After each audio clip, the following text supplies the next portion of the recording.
묵상하시면서 다시 한번 부르시겠습니다. 시편 찬송 27장입니다.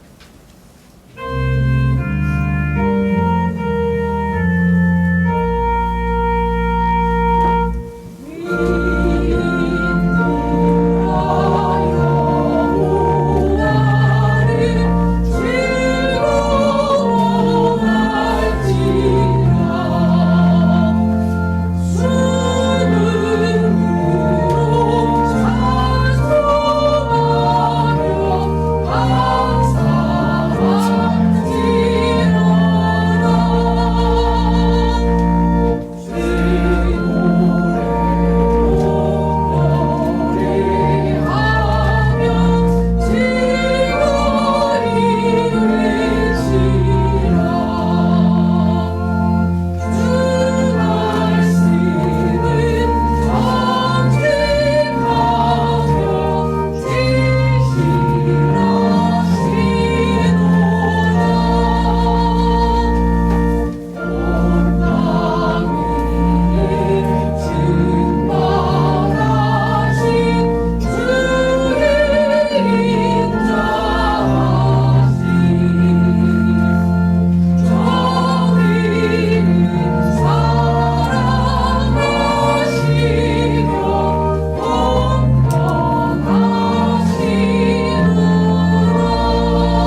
예, 시간이 다 됐습니다. 다 같이 묵도 드리심으로 주일날 예배를 하나님께 드리시겠습니다.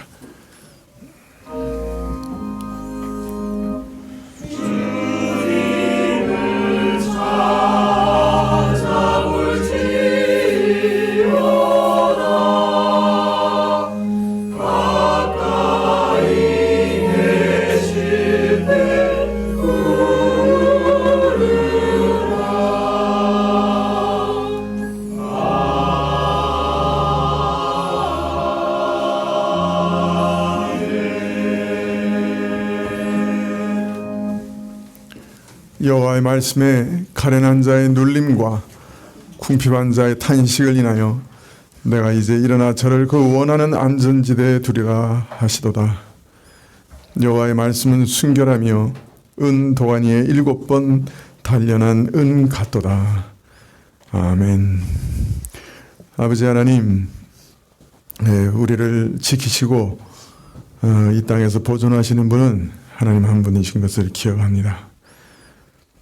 저희가 참 탄식하고 저희의 답답함을 아뢰오니 하나님께서 우리의 눌린 것과 탄식을 이제 받아주시고 기억하시사 저희를 안전한 곳에 두시기를 구합니다. 저희 마음을 지켜주시고 또 저희 삶을 지켜주십시오. 저희가 주님 앞에 나가면서 저희 죄악을 어찌 고백하지 않을 수 있겠습니까? 저희 많은 죄악을 고백하며 저희가 죄로 날마다 기울어지는 자임을 고백하오니 저희를 사하시고 저희 안에 새로운 마음을 창조하여 주시옵소서. 예배의 시종을 주께 의탁하올 때 예수님의 이름으로 기도합나이다. 아멘. 찬송가 7장입니다.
교도문은 디모데후서 1장 7절부터 14절까지 말씀입니다.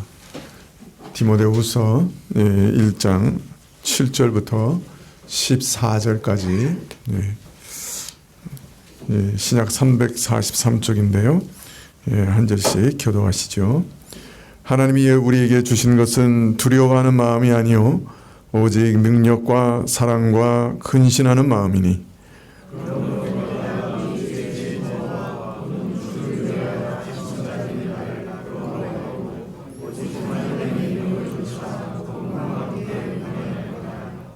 하나님이 우리를 구원하사 거룩하신 부르심으로 부르심은 우리의 행위대로 하심이 아니요 오직 자기 뜻과 영원한 때 전부터 그리스도 예수 안에서 우리에게 주신 은혜대로 하심이라.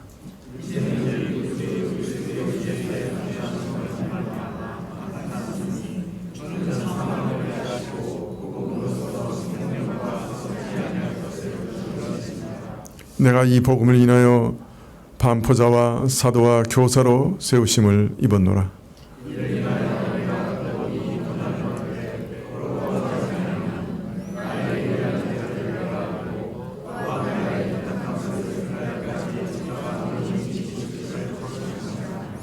너는 그리스도 예수 안에 있는 믿음과 사랑으로서 내게 들은 바 바른 말을 본받아 지키고 우리 안에 거하시는 성령으로 말미암아 내게 부탁한 아름다운 것을 지키라. 아멘. 사도신경으로 우리 신앙을 고백드리겠습니다. 전능하사 천지를 만드신 하나님 아버지를 내가 믿사오며 그 외아들 우리 주 예수 그리스도를 믿사오니 이는 성령으로 잉태하사 동정녀 마리아에게 나시고 본디오 빌라도에게 고난을 받으사 십자가에 못 박혀 죽으시고 장사한 지 사흘 만에 죽은 자 가운데서 다시 살아나시며 하늘에 오르사 전능하신 하나님 우편에 앉아 계시다가 저리로서 산자와 죽은 자를 심판하러 오시리라. 성령을 믿사오며 거룩한 공회와 성도가 서로 교통하는 것과 죄를 사하여 주시는 것과 몸이 다시 사는 것과 영원히 사는 것을 믿사옵나이다. 아멘. 네, 찬송가 42장입니다.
교회 소식 봐주시면 좋겠는데요.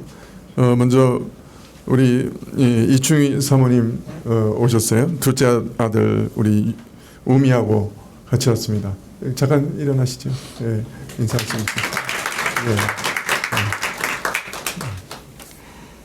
네. 네. 우리 최은숙 권사님도 오셨네요. 어서 오십시오. 예. 아이고 반갑습니다. 예. 오늘 낮 예배 후에 연말 재직회가 있겠습니다. 우리 재직들은 다 남아주시면 좋겠습니다. 오늘 오후 예배 시에 통합구역 모임으로 모입니다. 내년에는 우리 구역 식구들을 다 이렇게 바꿨습니다. 그래서 지금 식구들은 이제 오늘 모이시면은 한동안은 이제 구역 식구로는 만나기 어려우실 겁니다. 그래서 이제 거의 다 이렇게 바꿨기 때문에 새로운 식구들하고 이제 내년에는 만나실 건데요. 통합 구역 모임에 많이 모이시고 그래서 또 교제를 나누시면 좋겠습니다. 다음 주일 오후 예배 시에 은혜 구역 특송이 있겠습니다. 다음 주일 오후 예배 후에는 구역장 모임이 있겠습니다. 성탄 감사 예배 시에 유아 세례식과 또 성찬식이 있겠습니다. 점심 식사 후에는 성탄 축하 행사가 있겠습니다. 참 몇 년 만에 정말 이게 처음 하는 성탄 축하 행사인데요. 많은 분들 참석해 주시면 좋겠습니다. 성탄 감사 헌금은 장깔뱅 신학교 후원금으로 사용되는 것 기억하시고 감사 헌금 하나님께 드리시면 장깔뱅 신학교에 드리도록 그렇게 하겠습니다. 기도하시겠습니다.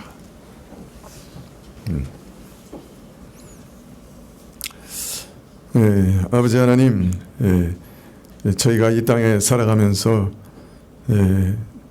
하나님을 기대하고 하나님께 늘 간구하고 또 하나님의 뜻을 우리 마음에 늘 깨달으면서 하나님을 순종하는 그런 삶이 저희 일생 동안 지속될 수 있도록 역사해 주시기를 간절히 구합니다. 아버지 하나님, 특별히 우리를 참 낙심해서 건져 주시기를 구합니다. 기도하면서도 어떤 경우에는 참 낙심에 빠질 때도 있습니다. 그러나 하나님께서 저희 기도를 결코 멸시하지 않으시고 오랫동안 참으로 응답치 않으시다가도 하나님께서 한번 응답하시면 참으로 꿈꾸는 것처럼 우리의 기도를 들어주셨던 이전의 기억들이 우리에게 있습니다. 하나님, 기도해도 상황이 더 악화된다 할지라도 하나님께서는 우리의 기도를 결코 멸시하지 않은 분이시니 참으로 주의 때 주의 방식으로 이루시리라 믿고 기도할 수 있도록 저에게 성령을 허락하여 주시옵소서. 또 우리가 우리의 뜻을 이루기보다 하나님의 뜻이 이 땅에 이루어지기를 기도하는 저희 기도가 참으로 충만해지게 하여 주시기를 원하고, 또 바라옵고 원하기는 무엇보다 우리 안에 있는 죄와 싸우는 참 회개와 또 하나님의 은혜를 구하며 주를 의지하며 죄와 싸우는 그런 기도의 생활이 깊어질 수 있도록 허락하여 주시기를 간절히 구합니다. 아버지 하나님, 참으로 연말을 지나면서 한 해 동안 이 교회를 지탱케 하신 하나님의 은혜를 감사하지 않을 수 없습니다.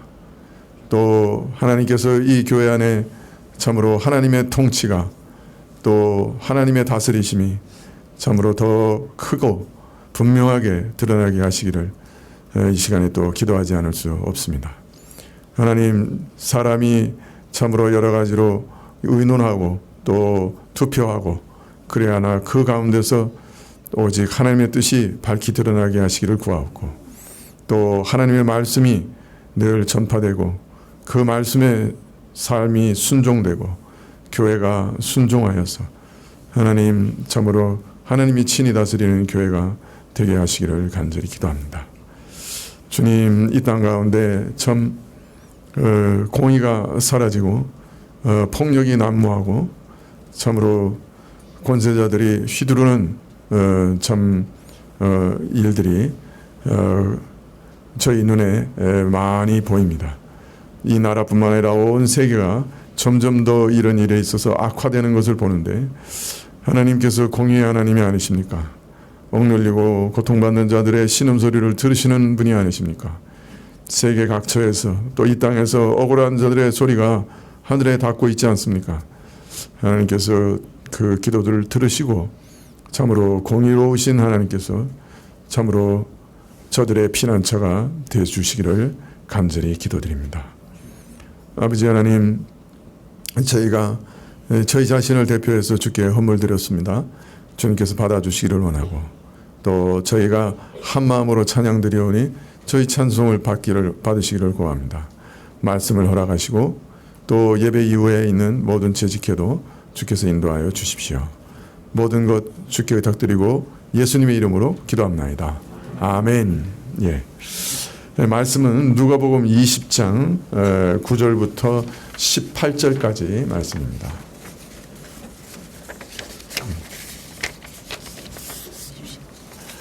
누가복음 20장 20장 9절부터 18절까지 말씀입니다.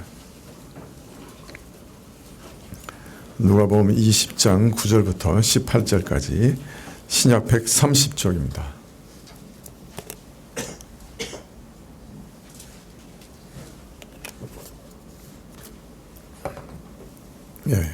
누가복음 20장 9절부터 제가 봉독해 드리겠습니다.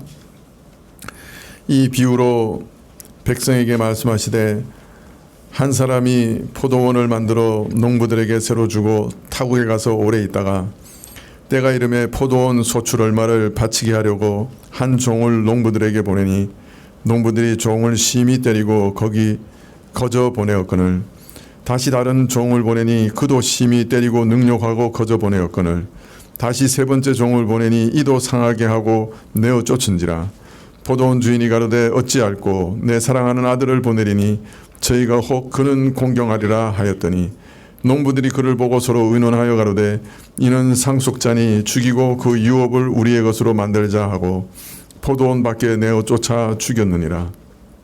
그런즉 포도원 주인이 이 사람을 너를 어떻게 하겠느냐 와서 그 농부들을 진멸하고 포도원을 다른 사람들에게 주리라 하시니 사람들이 듣고 가로되 그렇게 되지 말라지이다 하거늘 저희를 보시며 가라사대 그러면 기록된 바 건축자들의 버린 돌이 모퉁이의 머릿돌이 되었느니라 함이 어쩌미뇨 무릇 이 돌 위에 떨어지는 자는 깨어지겠고 이 돌이 사람 위에 떨어지면 저를 가루로 만들어 흩으리라 하시니라.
설교라고 하는 것은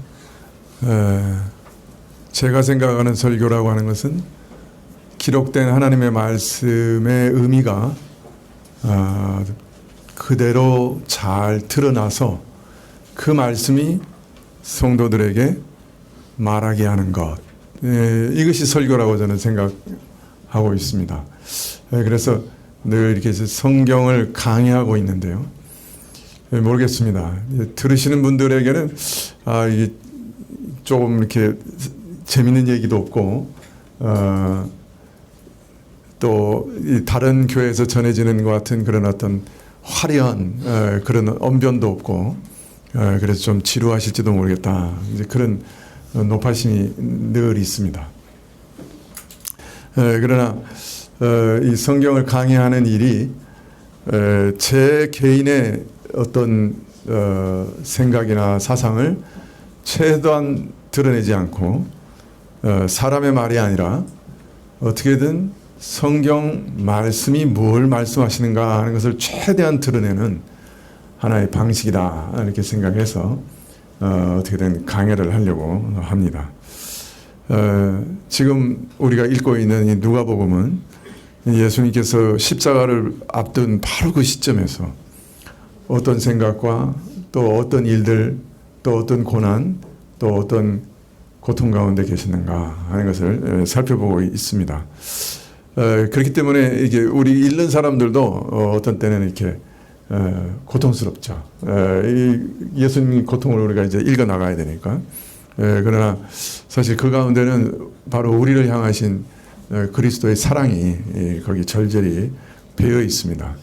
여러분들께서 이 말씀 속에서 우리 한 사람 한 사람 영혼을 구원해 내시기 위해서 어떤 면에서 사투하고 계시고 애쓰고 계시고 격렬하게 참 어떤 면에서는 악과 죄와 싸우고 계시는 예수님의 모습을 볼 수 있으시면 참 좋겠습니다. 예수님께서 예루살렘의 왕으로 입성하셨습니다. 그러나 그 왕을 대부분의 사람들은 반기지 않았습니다.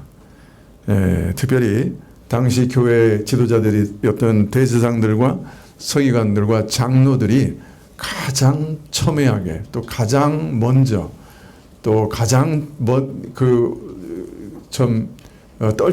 제일 먼저 떨쳐 일어나서 예수님을 반대했습니다. 대적했습니다.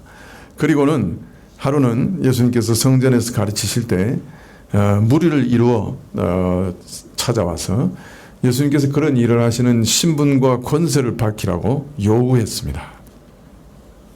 근데 예수님께서는 항상 정직하게 또 모든 사람들의 질문에 답변하셨는데 이번에는 이상하게 직접 답변하지 않으시고 한 가지 질문을 먼저 하셨습니다. 세례 요한의 세례가 하늘로부터냐 아니면 사람으로부터냐 하고 저들에게 질문하셨던 거죠. 그러나 사실 예수님께서 이렇게 반문하신 것은 가장 정직한 대답이기도 하셨습니다. 왜냐하면은 이 질문 안에 사실은 예수님이 대답하시고자 하는 모든 내용이 들어있었기 때문이죠. 이 질문을 받은 유대 지도자들은 난감했습니다. 세례 요한의 세례가 하늘로부터 왔다고 인정할 경우에는 왜 세례 요한을 믿지 못하고 또 나를 믿지 못하느냐. 예수님께서 반문하실 것이고 또 세례 요한이 하늘로부터 온 것이 아니고 참 사람으로부터 온 것이다. 이렇게 얘기하면 세례 요한을 선지자로 믿고 있는 백성들이 저들을 돌로 칠까 두려워했습니다. 서기관들은 참으로 이런 난감함 때문에 우리가 대답하지 않겠다. 우리는 참 어디서부터 왔는지 알지 못한다 하고 교묘하게 대답을 회피했습니다. 이러한 저들의 대답 가운데서 저들은 알지 못했을지 몰라도 저들 스스로가 오직 이익만을 추구하고 무엇이 진리고 무엇이 거짓이고 무엇이 참된가 하는 것을 추구하는 사람들은 아니다 하는 것을 스스로 고백하게 되었습니다. 예수님께서는 저들이 참으로 이익을 쫓아 대답을 거부하자 본인도 대답을 하지 않으시겠다 답변하셨습니다. 예수님께서 이처럼 대답을 거부하신 것은 진리나 신념은 안전에 없고 오직 이익과 자신들의 권세에만 참 관심이 있는 저들에게 구태여 진리를 말하는 것이 무슨 소용이 있겠는가, 무의미하지 않은가. 그렇기 때문에 대답하지 않은 이유도 있었습니다만은 사실은 더 큰 이유는 저들에게 처음부터 진리가 감추어져 있었기 때문에, 평안의 일이 숨겨져 있었기 때문에 저들 지도자들에게 답변을 거부하셨던 것입니다. 자, 그런데 왜 이 이스라엘 지도자들에게는 참된 진리가 숨겨졌는가? 왜 저들에게는 평안의 일이 숨겨졌는가? 오늘 말씀은 사실은 그 이유를 가르쳐 주시는 말씀입니다. 저들에게는 아예 진리가 감춰져 있고 평안의 일도 감춰졌기 때문에 예수님께서 더 이상 답변하지 않으신 건데요. 그럼 왜 저들에게는 그 평안의 일이 감춰졌는가? 왜 진리가 감춰졌는가? 그 이유를 사실은 오늘 한 가지 비유를 통해 말씀하고 계신 겁니다. 예수님께서 비유를 드셨는데 포도원 비유를 드셨습니다. 어떤 사람이 포도원을 만들고 어떤 왕이죠. 농부들에게 새로 줬어요. 그러니까 빌려준 거예요. 그런 다음에 여행을 떠났어요. 자, 주인이 때가 되면 종을 보내서 이제 포도원 소출을 얼마를 받고자 했어요. 보통은 이스라엘에서 한 3년 정도는 소출이 없다고 하는 것을 인정하고 그 포도원을 소작을 줘도 세를 받지 않았다고 합니다. 그리고 이제 3년이 지난 다음부터 이제 세를 받기 시작하는 거예요. 이제 이것이 보통 이제 관례인데 이제 때가 된 거예요. 이제 아마 3년이 넘었겠죠. 그래서 이제 소출을 거두려고 농부들에게 종을 보냈습니다. 근데 한 번, 두 번, 세 번을 보냈지만은 농부들은 아주 악해서 참 주인이 보낸 종을 때리고 빈손으로 돌려보냈습니다. 악행은 갈수록 포악해져서 종들을 세 번이나 능욕하고 내어 쫓았습니다. 다른 성경에 보면 죽이기까지 했다. 이제 이렇게 말씀하고 있습니다. 그래서 이 주인이 고민했습니다. 어떻게 하면 좋을까? 그래서 마지막으로 사랑하는 아들을 보내면서 저희가 내 아들은 공경하지 않겠는가? 이렇게 기대했습니다. 그러나 농부들은 주인의 아들을 보고서 의논하되 야, 저가 바로 이 포도원의 상속자 아니냐. 저만 죽여버리면 이 포도원은 우리 거니까 저걸 죽여버리자. 그래가지고 그 아들을 포도원 바깥으로 내쫓아서 죽여버렸습니다. 비유가 바로 이런 대강 내용이 이런 내용이죠. 예수님께서 이 비유에서 무엇을 가르치려고 하셨을까요? 이 포도원은 당연히 이스라엘을 비유로 하는 겁니다. 구약에서도 이스라엘은 흔히 포도원으로 비유됐습니다. 이사야 5장에 보면은 하나님께서 내가 포도원을 만들고 극상품의 포도나무를 심었다 이렇게 말씀합니다. 즉 하나님께서 이스라엘을 선택하시고 하나님 거룩한 백성으로 살게 하시기 위해서 참으로 저들을 하나님의 포도원으로 심으셨다 이렇게 말씀하시는 것이죠. 자, 그래서 하나님께서 하나님의 나라의 참된 아름다운 열매들 맺기를 이스라엘에게 원하시고 바라셨는데, 그러나 이사야서 5장 2절에 보면 내가 극상품의 포도나무를 심었으나 저들이 들 포도를 맺은 것은 어찌된 일이냐 하고 탄식하십니다. 즉 이스라엘은 하나님을 실망시켰습니다. 하나님의 뜻을 외면했습니다. 하나님의 부르심을 배반했습니다. 그래서 이방과 똑같이 타락하고 말았습니다. 아니 세상보다 더 타락하고 부패하고, 그래서 하나님 나라의 거룩한 백성의 열매를 전혀 맺지 못했고 세상 열매만 잔뜩 맺었습니다. 들포도만 잔뜩 맺었던 것이죠. 예. 그래서 여기 포도원이라고 하는 것은 바로 이스라엘 자체를 비유하는 것이죠. 자, 그러면 포도원의 농부들은 누구를 비유하는 것일까요? 예? 포도원을 가꾸고 돌보고, 그죠? 농사 짓는 이 농부들은 당연히 이 이스라엘의 지도자들을 뜻하는 것이겠죠. 이스라엘을 돌보고 섬기고, 그래서 이스라엘 가운데 열매를 맺게 하려고 보낸 왕들, 제사장들, 선지자들, 뭐 이런 사람들을 말하는 거겠죠.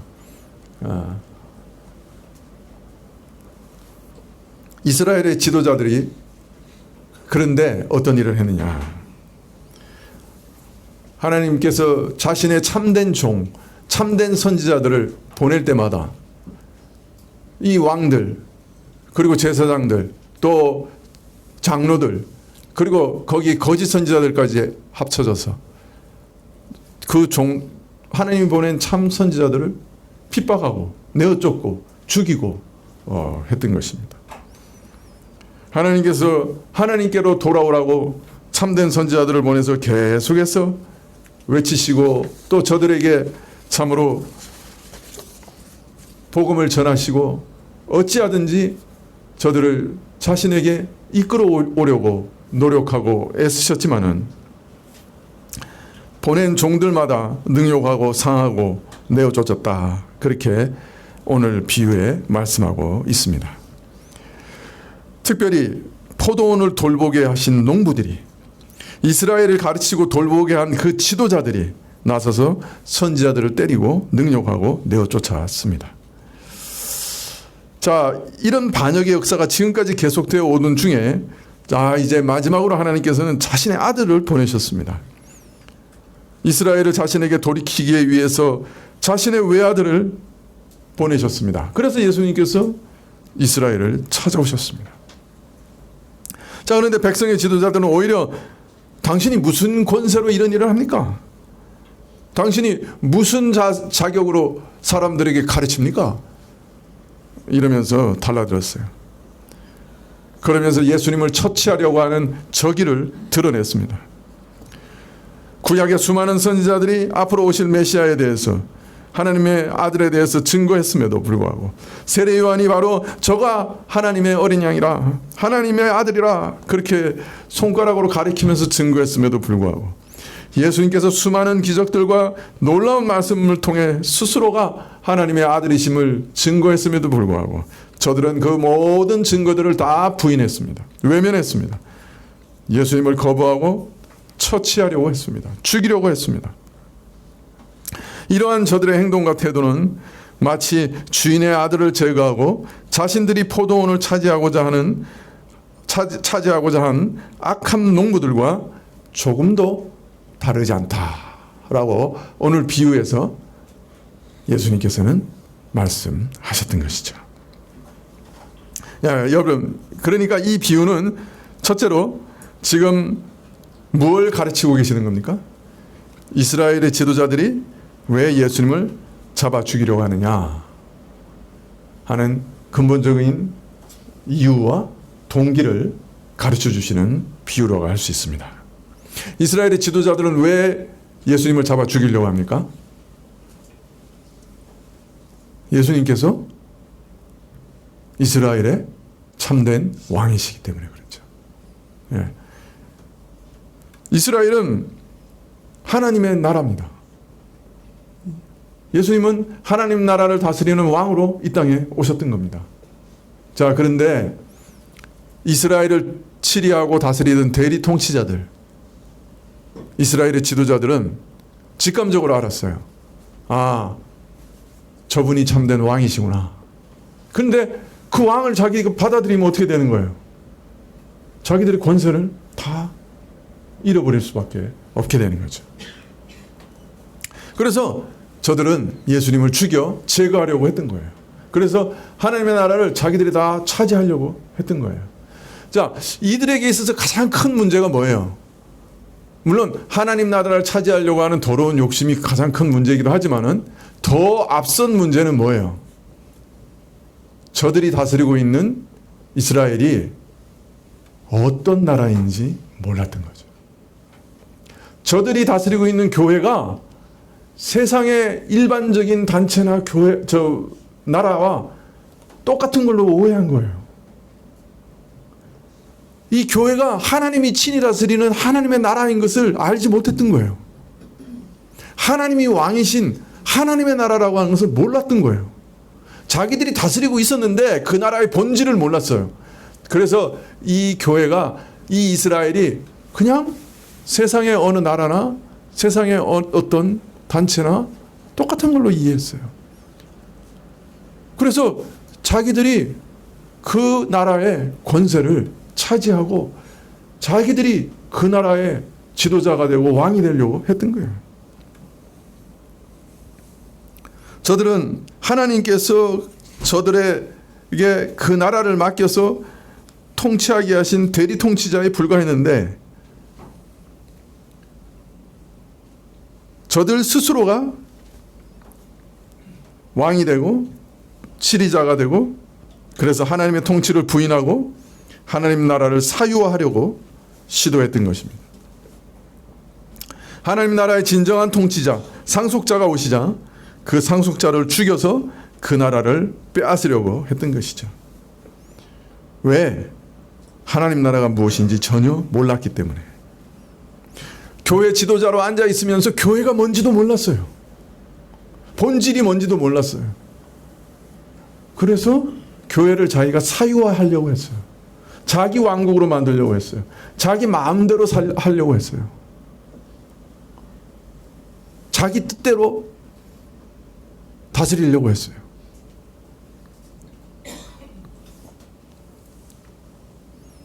그래서 자기들의 통치권을 위협하는 예수님을 지금 잡아 죽이려고 하고 있는 것입니다. 지금 대제사장들과 서기관과 장로들이 예수님에 대하여 보이는 그 태도는 결국 하나님께서 그들에게 의탁하고 돌보게 하신 이스라엘을, 하나님의 백성과 그 나라를 그 원주인이 되시는 하나님과 그 아들에게서 빼앗아서 자기들이 차지하고자 하는 무서운 반역이었던 것이죠.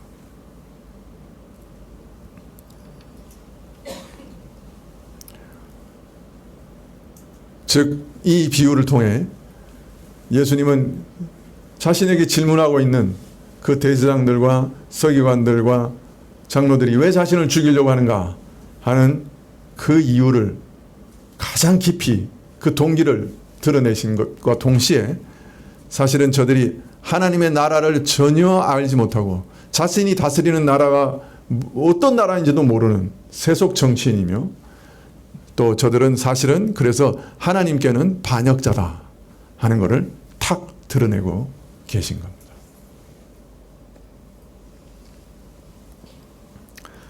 근데 예수님께서는 이 비유를 통해서 이 반역이 지금만 일어나고 있는 게 아니라 대대로 지금까지 이스라엘이 계속해서 선지자를 보내도 끊임없이 그 선지자들을 거부하고 죽이는 일을 통해서 이 반역이 이스라엘 역사 전체를 통해서 계속 되어온 일이었다 하는 것을 말씀하고 계시는 거예요.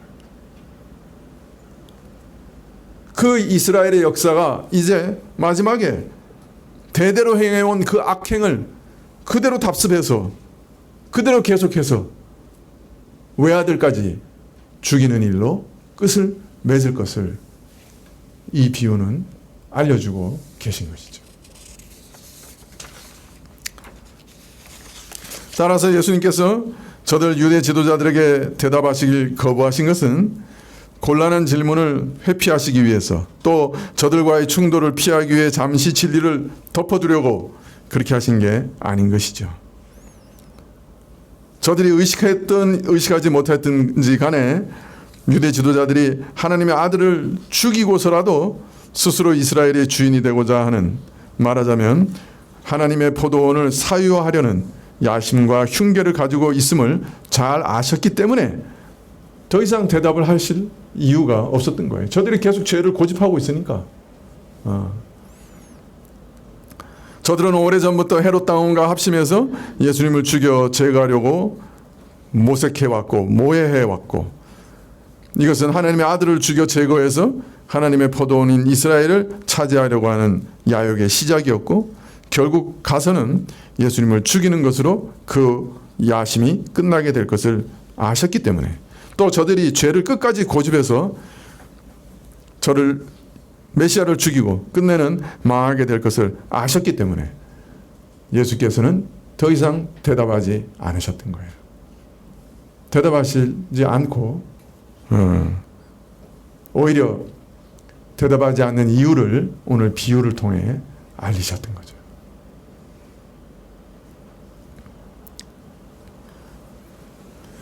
누가복음 20장 15절 하반절에 그런즉 포도원 주인이 이 사람들을 어떻게 하겠느냐, 와서 그 농부들을 진멸하고 포도원을 다른 사람들에게 주리라.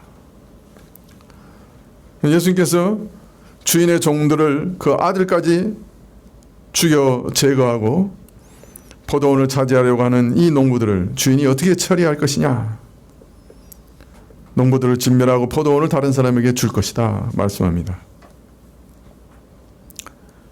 저들을 위해 오신 메시아를 믿지 않고 거부한 그 불신앙의 대가가 무엇인지, 그것이 얼마나 무서운 불행을 초래하게 될 것인지 알리시는 말씀이죠. 포도원을 다른 사람들에게 줄 것이다. 이제 그리스도를 거부하는 이스라엘, 곧 본 나라의 자손들은 쫓겨날 것입니다. 하나님 나라에서 쫓겨날 것입니다. 그리고 이스라엘과 그 지도자들의 불신앙 때문에 오히려 저들은 쫓겨나되 동서남북 사방에서 이방인들이 하나님 나라로 몰려올 것입니다. 하나님 나라의 잔치에 참여하게 될 것입니다. 사실 오늘 우리가 여기서 예배드릴 수 있게 된 것도 이스라엘이 이렇게 메시아를 배반했기 때문이에요. 저들이 거부했기 때문이에요. 이제 하나님 나라에 이방인들이 물밀듯이 몰려올 것입니다. 하나님의 잔치와 예배에 이방인들이 자리를 차지하게 될 것입니다. 약속된 나라를 빼앗기고 저들은 참 눈물을 흘리며 이를 갈게 될 것입니다. 20장 16절 하반절에 사람들이 듣고 가라되 그렇게 되지 말아지이다 하거늘 저희를 보시며 가라사대 그러면 기록된 바 건축자들의 버린 돌이 모퉁이의 머릿돌이 되었느니라 함이 어쩌미뇨. 이스라엘이 저희에게 약속된 하나님의 나라를 빼앗기게 될 것이라는 말씀에 듣는 사람들이 일순 두려움에 사로잡혔습니다. 그리고 자기도 모르게 부르짖었습니다. 결코 그렇게 되지 않기를, 결코 그런 일이 없기를 하고 외쳤습니다. 그러나 예수님께서는 이런 불행이 이미 오래전부터 예고되었다고 하는 것을 알리시되 그러면 기록된 바 건축자들의 버린 돌이 모퉁이의 머릿돌이 되었다 함이 어쩌미냐 하고 되물으셨습니다. 이것은 시편 118편 22절을 인용하신 말씀인데요. 시편 118편은 예수님께서 예루살렘에 입성하실 때 그를 환대하고 찬양했던 백성들이 노래했던 바로 그 시편이죠. 그죠? 찬양하리로다 주의 이름으로 오시는 이요 호산나 찬양하리로다. 그것이 바로 시편 118편이에요. 거기 바로 있는 내용을 예수님께서 다시 인용하고 계신 것이죠. 건물을 짓는 건축자는 건물을 짓는 데 사용되는 자재의 쓰임과 그 질을 누구보다 정확하게 판단할 수 있는 사람입니다. 그런데 이 건축자가, 집 짓는 전문가가 쓸데없다 생각해서 버린 돌이 오히려 그 건물을 지탱하는 가장 요긴한 돌, 모퉁이 돌이 될 것이다. 이런 이상한 일들이 일어날 것이다. 옛 선지자들이 예언한 그것을 너희가 기억하느냐? 하나님 나라를 세우는 일에 있어 건축자와 같은 역할을 하는 이스라엘의 지도자들이 한결같이 이 사람은 쓸모없어 부인하고 거부한 예수님께서 오히려 하나님 나라를 떠받치는 모퉁이 돌이 될 것을, 하나님 나라의 반석이 되실 것을 선지자들이 이미 예언하지 않았는가 하고 일깨우고 계신 것입니다. 이처럼 주인의 아들이 이스라엘의 농부들에게, 이스라엘의 지도자들에게 버림을 받고 죽임을 당할 것을 선지자들이 이렇게 예언했다 하는 것을 일깨우시면서 누구보다 하나님께서 보내신 메시아를 먼저 확실히 알아보아야 할 지도자들이 오히려 가장 극렬하게 예수님을 부인하여 거부하고 결국 그를 죽여 제거할 것이지만은 하나님께서는 그를 다시 살리사 하나님 나라를 지탱하는 모퉁이 돌로 삼으실 것을 예수님께서는 다시 알리고 계신 것이죠. 이것이 주께서 예정하신 뜻이다.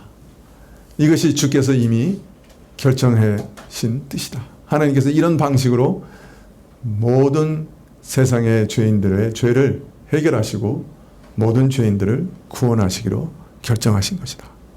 그렇게 알리고 계십니다. 그래서 베드로는 오순절 날 예수님을 죽인 유대인들을 향해서 이렇게 말합니다. 그가 하나님의 정하신 뜻과 미리 아신 대로 내어준 바 되었거늘 너희가 법 없는 자손들의 손을 빌어 못 박아 죽였느니라. 겉으로 보면 유대인들이 로마인들과 함께 합작해서 예수님을 억울하게 못 박아 죽인 것처럼 보이지만은 또 뭐 이것도 사실이지만 그러나 이 모든 일이 하나님의 정하신 뜻과 미리 아신 대로 하나님께서 내어주셔서 그렇게 되어진 일이라 밝히고 있는 것입니다. 그 주인이 자기 외아들을 포도원에 보내셨던 거예요. 언뜻 사람들의 미움을 받아 잡혀 죽임을 당하신 것 같이 보이지만 사실은 하나님께서 친히 이루신 일이요 하나님께서 계획하신 것을 이루신 일이라고 밝히신 것입니다. 누가복음 20장 18절에 이렇게 말합니다. 무릇 이 돌 위에 떨어지는 자는 깨어지고 이 돌이 사람 위에 떨어지면 저를 가루로 만들어 흩어지게 하시리라. 흩으리라 하시니라. 참 예수님의 복음은 예수님의 죽음과 부활 그리고 죄사함의 그 복음은 많은 사람들에게 걸림돌이 될 것이다 라고 말씀합니다. 이게 도무지 이해할 수 없는 기이한 일이에요. 그래서 수많은 사람들이 이 복음에 오히려 걸려 넘어질 것이다. 그렇게 말씀합니다. 자신의 욕망과 자신이 참으로 신이 되고 자신이 세상을 지배하고 자신의 마음대로 살겠다고 하는 모든 사람들은 이 복음 앞에서 복음에 걸려 넘어지게 될 것이다. 진리가 그 위에 떨어져서 자신의 이익만을 추구하는 자들 머리 위에 떨어져서 저를 가루로 만들어버릴 것이고 참 이 진리에 걸려 넘어지는 자들은 다 깨어져 엎어질 것이다. 그렇게 말씀합니다. 복음의 진리는 참으로 사람을 살리는 진리입니다마는 죽은 자까지 살리는 부활의 생명입니다마는 그러나 이 진리가 불신앙하고 또 자기 죄를 고집하고 자신을 신으로 삼으려고 하는 자신이 자신의 뜻대로 모든 것을 주관하려고 하는 그런 자들에게는 거치는 돌이 될 것이고 저들도 이스라엘의 지도자들처럼 무너지게 되고 망하게 될 것이다 말씀하신 것이죠.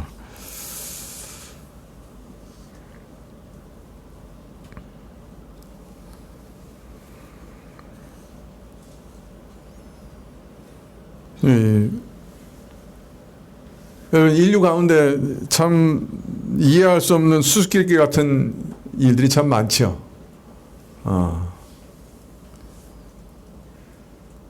그러나 인류 역사상 가장 큰 수수께끼라고 한다면은 왜 유대인들이 자신들을 위해 오신 메시아를 로마의 손에 붙여 죽였는가 하는 것일 겁니다. 유대인들은 수천 년간 기다렸어요. 메시아를. 오기를 참으로 기대했습니다. 그런데 막상 메시아가 오셨을 때는 메시아를 십자가에 못 박아 죽여버렸어요. 우리가 예수님 처음 믿을 때는 그런 생각이 들기도 합니다. 아니 자신의 민족으로부터도 버림당하고 배신당하신 그분을 그 어떻게 우리가 믿을 수 있지?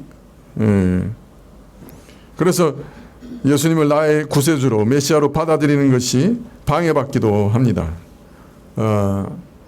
물론 나중에는 이 배척당하심이 하나님의 크신 경륜 가운데 구약의 예언대로 이루어진 것이요 예수님의 죽으심은 마땅히 형벌받아 마땅한 모든 백성들의 죄와 허물을 위하시며 바로 나 같은 죄인을 위해 버리심 받으신 것을 깨닫게 되고 하나님께서 미리 계획하시고 이루신 이 일을 찬양하게 됩니다. 그러나 처음 믿을 때는 자기 민족에게로부터도 배척당한 이 메시아가 참 우리에게는 난감하게 보이기도 하는 것이죠. 자, 그러면 유대인들은, 특히 당시 유대인 지도자들은 왜 예수님을 죽였는가? 왜 이런 이해할 수 없는 일들이 일어나는가? 오늘 누가복음의 이 비유는 우리에게 답해주고 계시는 겁니다. 저들이 교회를 세상 나라로 오해했고 자신들이 그 나라의 권세를 사유화하기 위해서 하나님 나라의 참된 왕으로 오신 예수님을 죽였다, 제거했다, 그렇게 말씀하고 계신 것이죠.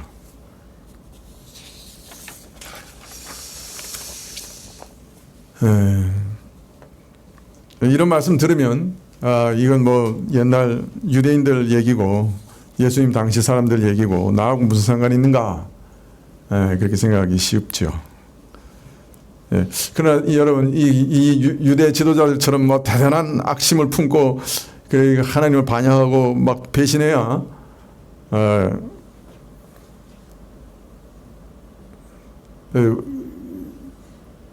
이런 무서운 죄를 범하는 건 아닙니다.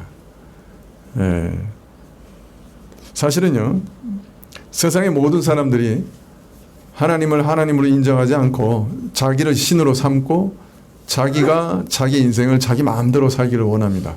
물론 그 자기 마음대로라고 하는 말은 자기 욕심대로라는 말이죠. 물론 그 욕심은 마귀가 늘 사람의 마음속에 불어넣는 것이지만은 사람은 그 마귀가 불어넣는 욕심을 자기 것으로 삼습니다. 그래서 자기 마음대로 자기 욕심대로 삽니다. 세상 모든 사람이 그렇게 삽니다. 에베소서에는 그것을 바로 죽음이라고 얘기하죠. 하나님 앞에서 죽어 있다라고 얘기합니다.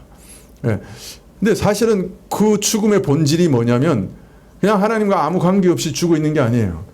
하나님을 매일매일 반역하고 하나님을 매일매일 배신하는 겁니다. 그게 세상 사람들의 모습입니다.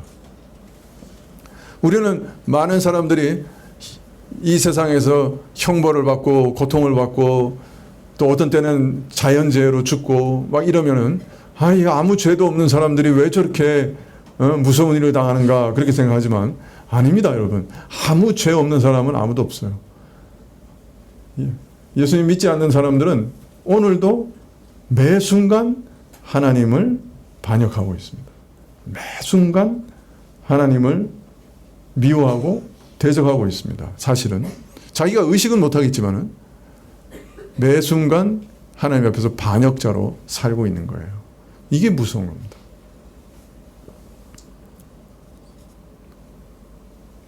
그러면 예수님을 믿은 다음에는 어떤 일이 일어나느냐? 우리는 마귀에게 종노릇 하다가 이제는 예수님께 종노릇 하게 된 겁니다. 예수님의 나라의 백성이 된 거예요. 그래서 우리의 구원이라고 하는 것은 영원한 생명을 얻어서 천국에서 모든 좋은 것을 누리는 것, 그것이 한 면이지만은 또 다른 면은 내가 지금까지 마귀에게 순종하고 나를 신으로 내 욕심을 왕으로 삼고 살다가 이제는 예수님을 내 왕으로 모시고 산다는 것을 의미하는 겁니다. 만일 천국에 가서 모든 좋은 것을 누리겠지만은 예수님을 왕으로는 삼지 않겠다. 그러면 그 사람의 구원은 반쪽짜리입니다. 그 믿음은 반쪽짜리예요. 그 믿음이 저를 구원할 수 있을지 그건 모르겠습니다. 위험한 믿음이죠. 진정 구원이 뭔지 아는 사람은 자신이 영원한 나라에서 영원한 지복을 누리고 하나님과 아름다운 교제 가운데 살아갈 것을 믿습니다. 그러나 동시에 하나님의 통치를 받고 내 속에 있는 무서운 욕심을 내어버리고 하나님의 주시는 선한 소망을 따라 살아가는 것이 참 구원이고 그것이 정말 아름답고 그것이 정말 사모할 만하다 하는 것을 믿는 사람입니다. 그래서 하나님이 주시는 선한 소망을 따라 하나님의 통치를 따라 이 땅에서 살아가려고 애쓰는 것이죠. 자, 그런데도 믿는다고 하지만은 하나님의 뜻을 구하지 않고 하나님이 주시는 선한 소망을 따라 살지 않고 내 악한 욕망을 따라 살고 내 욕정을 따라 살고 내 욕심을 따라 산다고 하면 사실은 스스로가 신이 되려고 하는 것이고 하나님을 늘 배반하고 반역하며 살아가겠다 하는 것입니다. 자, 이런 사람이 교회 안에서 만일 어떤 일을 맡으면 어떻게 될까요? 예, 그건 뻔하게 됩니다. 뻔한 일이 됩니다. 이 사람은 교회를 자기 뜻대로 좌지우지하려고 합니다. 자, 그런데 사람이 교회를 자기 뜻대로 좌지우지하겠다는 말은 무슨 의미가 됩니까? 교회의 권세를 사유화하겠다는 말이 됩니다. 자신이 교회의 신이 되고 왕이 되겠다는 말이 됩니다. 그보다 더 무서운 일은 없습니다, 사실.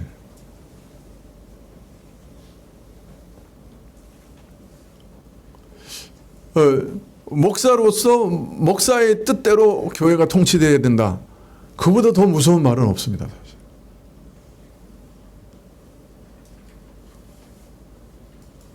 우리 교회는 어느 장로님의 뜻대로 다 지배되고 통치돼. 그보다 섬뜩한 얘기는 없습니다, 여러분.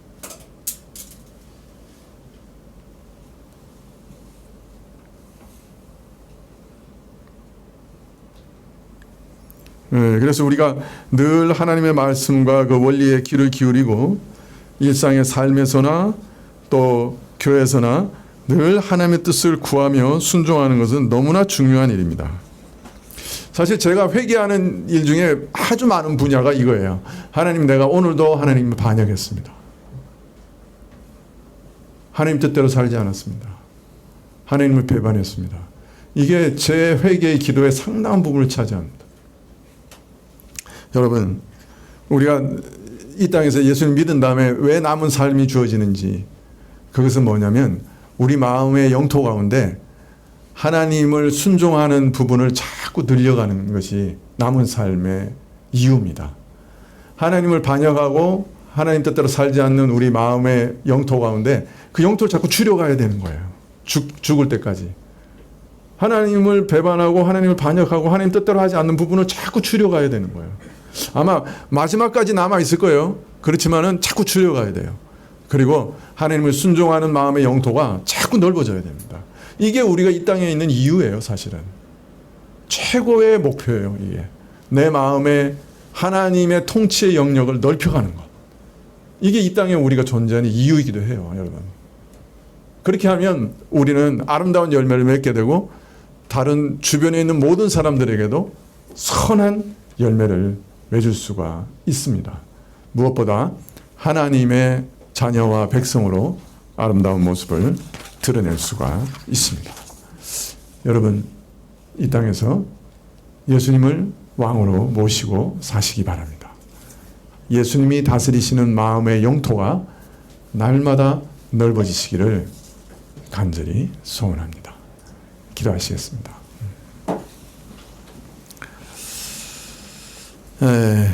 날 때부터 주를 반역하고 날 때부터 주를 대적하던 자였습니다. 그런 자를 하나님이 불러주셔서 하나님 백성 삼으셨습니다. 하나님의 자녀로 삼으셨습니다. 하나님의 가정을 이루게 하시고 가훈을 주시고 하나님의 백성이 되게 하시고 하나님 나라의 법을 주셨습니다. 하나님, 우리 안에 하나님이 다스리는 영토가 분명해지고 날마다 넓어지게 해 주십시오. 예수님의 이름으로 기도합나이다. 아멘. 예, 105장 찬송하시겠습니다.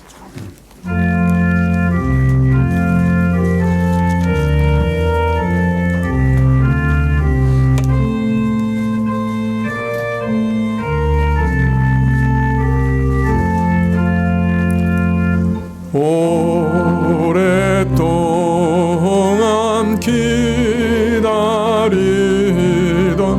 주님 강림하셨소.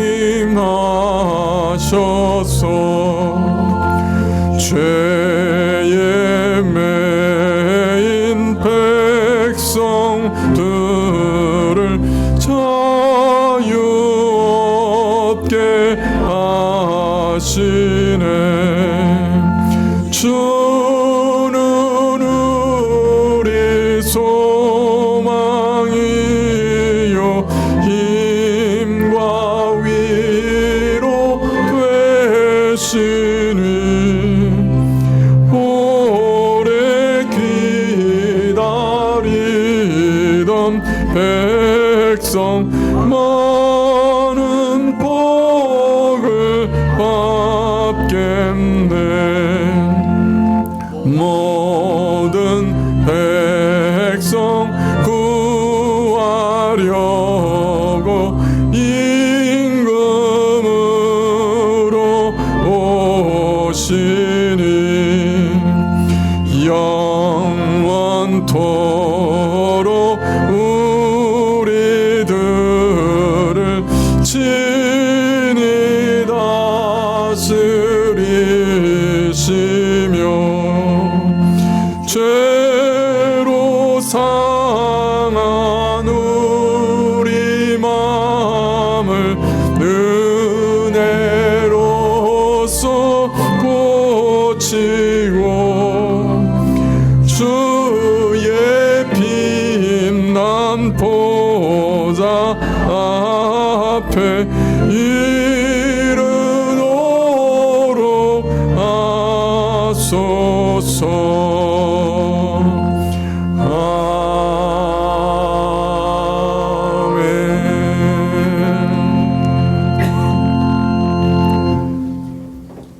지금은 우리 주 예수 그리스도의 은혜와 하나님 아버지의 그 크신 사랑과 이 은혜와 사랑을 깨닫게 하시고 누리게 하시는 성령님의 교통하시고 역사하심이 주의 왕되심을 참으로 인정하며 왕이신 주님 앞에 엎드리며 순종함으로 머리 숙인 주의 백성들 위해 지금부터 영원까지 함께 계실지어다. 아멘.